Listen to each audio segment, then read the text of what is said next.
Hi, this is Gayle with BERNINA of Naperville, and welcome to Bloom and Grow, a Serge-A-Long. Now, if you're not familiar with Bloom and Grow, it's been happening since May when we premiered in 2024. So now that we are in March of 2025, that means this is our next to our last installment. So we're just wrapping up some loose ends. We have one last block to piece. Then we're going to stitch it onto our existing piece because this is a quilt as you go process. So we pieced and then we're quilting and then we're squaring it up today. Now, next month, we're going to bind, make a label, and sew on a sleeve, and then it's going to be done. So without further ado, let's have a look at the presentation deck that you're going to receive if you have signed up for our Serge-A-Long. So here's our presentation deck, and it's interactive. So every month we include links to previous videos. And like I said, this will be our 11th video this month. I also give you links to previous presentation decks. So each time you don't have to go searching around through your emails and things like that. And just a reminder for those of you that might be watching this video first is this is a year-long Serge-A-Long where Bernina of America, that is, puts all the lessons together on their Bernina Skill Hub site. And the lesson is called Bloom and Grow. And you can purchase the lessons from us directly, or you can purchase from Bernina directly. If you purchase from us, you get this additional content that we've been taking you through for 11 months now. The difference in our program is that ours is a quilt as you go, and we broke it down to be more like a block of the month. In this lesson, we're going to create the elongated tumbler blocks, attach them to unit 1 and 2, and we're going to quilt unit 3. The tumbler blocks go together fairly easily, and I just figured, you know what, let's just get the quilting out of the way so we can have an easy time of it in April when we finish our project. So the supplies needed for lesson 1 is Ceracore and Ash Mist. That's what's going to go through the needle of our serger, and we will be quilting with that thread as well. Our featured machine is that we use the Bernina L890 for piecing our elongated tumbling blocks. And we did it just like Mary. So you're not going to see me assemble the tumbling blocks. You're going to watch the video for that on the Bernina Skill Hub. I am going to quilt the section down here, section number 3, and I'll show you all the different ways in which I did that. We'll do some assembly on a Bernina 475 with a walking foot, and we're going to need our backing fabric, which we need to cut at least 54 inches by 22.5 inches, and our batting 54 inches by 22.5 inches. So instead of watching yours truly do this, Mary does a fantastic job over on the Bernina Skill Hub site. So just simply access those lessons and watch lesson 3. And she will take you through not only how to do this, but how she organizes and preps her pieces so she doesn't sew them the wrong way, like I did, if you look really closely at how I sewed mine together. So as you know, we are doing ours a little bit differently, and the quilt as you go process can sometimes shrink the blocks just a little bit. So I measured my piece that I'm going to be adding on to, and I need 30.5 inches of my tumbler row here.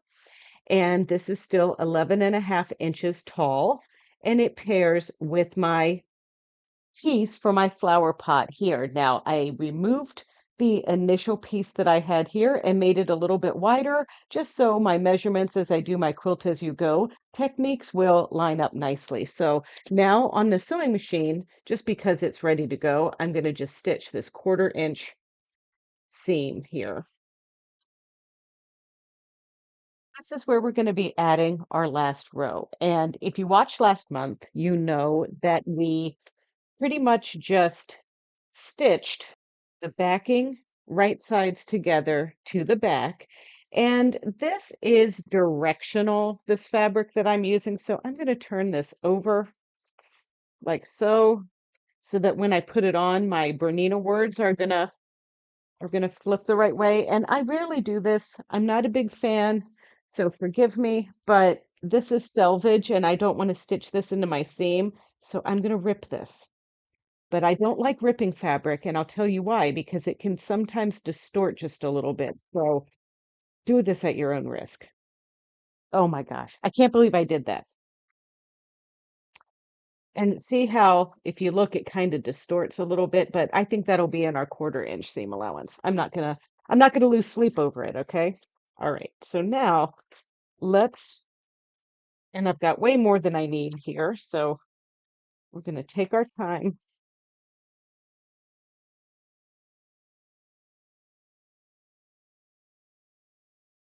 and I'm gonna take my sewing machine to attach this, and I'm gonna use my little machine, the 475 that I have that's mint because it matches this project and it looks cute. Okay. And I'm going to put the walking foot on it so that I can handle these squishy seams. And we'll be doing 1/4 inch. And then once, I think we've also, by doing this piece, we probably have graduated to sewing the top piece at the same time. But I'm going to pin the backing first. And you might notice that I have my little torn floofies kind of poking out from under rather than lining it right up with the raw edge of my quilt here that I'm doing my quilt as you go with. I'm just doing that to avoid the distortion from the ripping.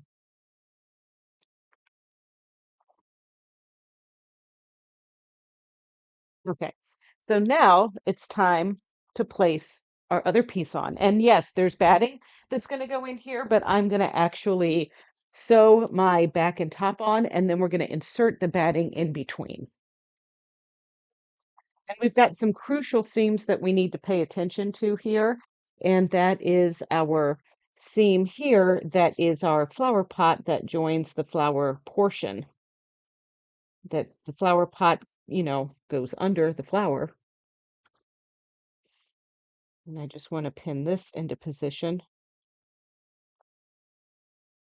And once everything's pinned and you're happy with the way that it looks, we're going to set up our machine with a walking foot. And that walking foot has a little notch on it that I use as a guide for 1/4 inch. And so I'm just simply going to stitch this one seam, catching all layers at the same time. This is a little bit different than we did things last time where I sewed the back on, then I sewed the front on. Okay, do you notice anything? I sewed my elongated tumbler blocks upside down. And guess what? I don't care. I'm going to leave it just like this. So we're almost there. I just need to add the batting because I do my best to try to reuse and repurpose as much as possible. I had just the same batting scrap left over from another project. So it wasn't wide enough. So I just added a piece to it to make it long enough. You can see right here, but no biggie, right? Nobody's going to know once it's quilted. So I'm just going to line this piece up right with the edge. Make sure I'm getting everything in place as it should be, butted right up against that seam. Pieced my batting. It might have slipped on me a little bit, so I'm just going to trim this really close.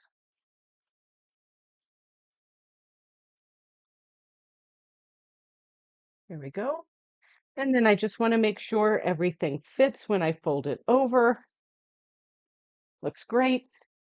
All right, so now a little bit of spray with our 505 to hold everything together, and I am going to free motion quilt. And, I think I'm going to do some ruler work here on some of my wedges, but then that wishbone free motion work up the middle of some of the wedges. And then I'm going to simply do ruler working in what I think looks like a hexagon look in this pot. So We're almost there. And yes, I'm doing just a little bit of pinning here, but they're not going to last long. That's why I'm not using safety pins or anything. I basted it, but I just want a little bit of extra encouragement here. All right, I'm going to use my Q16 Plus that's on the adjustable foldable table to complete the rest of this. So when I'm doing this ruler work here, I'm just really trying to just go very close to the serged area there without interfering with the three-dimensional look and feel, but, holding these wedges down so that, they're not flopping loose. And also, I need to do a little bit of this just to kind of keep it basted for when I go back later with my number 73 open toe micro stippling foot to do the wishbone stitches. So as I go around this print area on the pot, I'm kind of connecting these dots that you see to create a hexagon look. So I'm lining my ruler up. I stop on that dot and I go to the other dot, and then I do travel back on myself there. You'll see.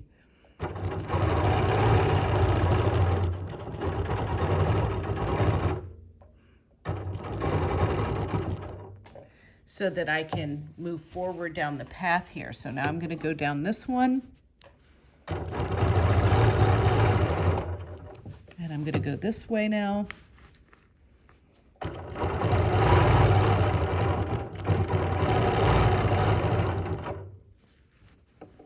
And in this direction.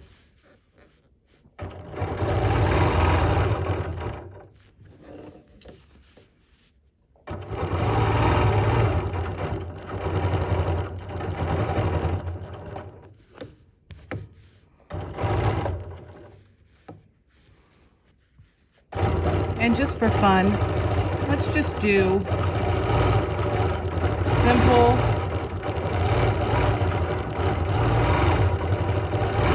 wave.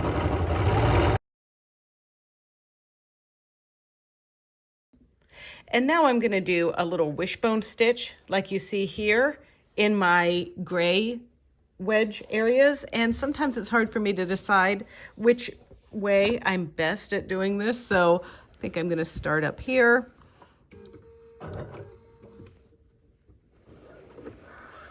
I did a little practice on the first wedge and I need to make bigger L's eventually, but I'm just going to do a little tack here, and I'm just going to come down and make my first little loop, and then a little loop, and then a little loop, and a little loop.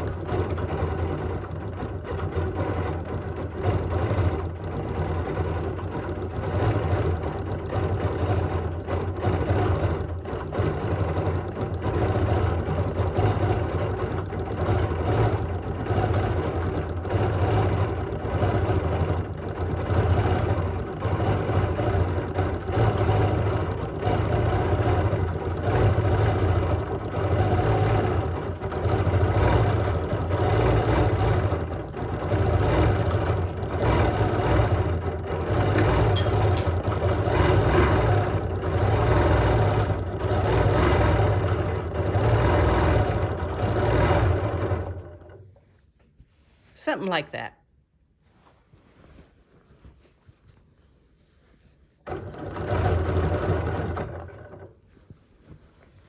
Now I think I'll try going the other direction on this wedge.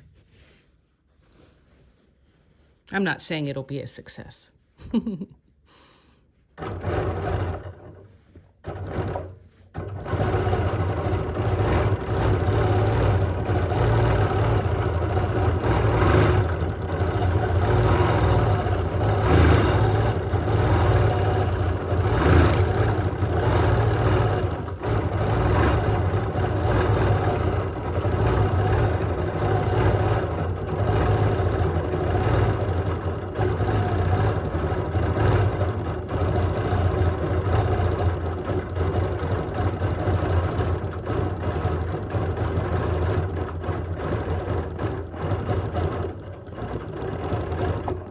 I think I might be better going the other direction. So I'm going to travel through the ditch.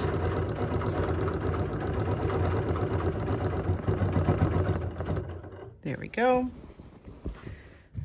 So every other one's going to look awesome.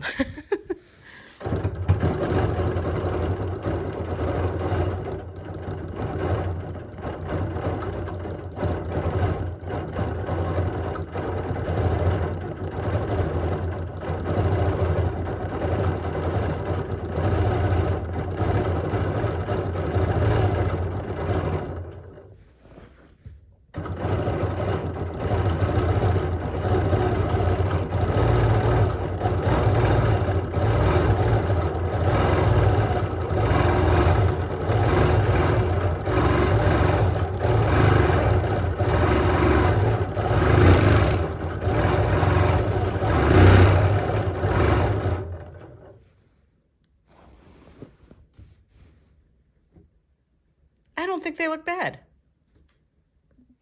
While I still have my free motion foot on, I decided to kind of create a star along this pattern. So I started here and then just kind of followed the idea of this little inner star here on the hexie. And now I'm going to travel and just work these stars all the way through this block. And this is another way that you can really kind of practice your quilting, because you can use the fabric as inspiration.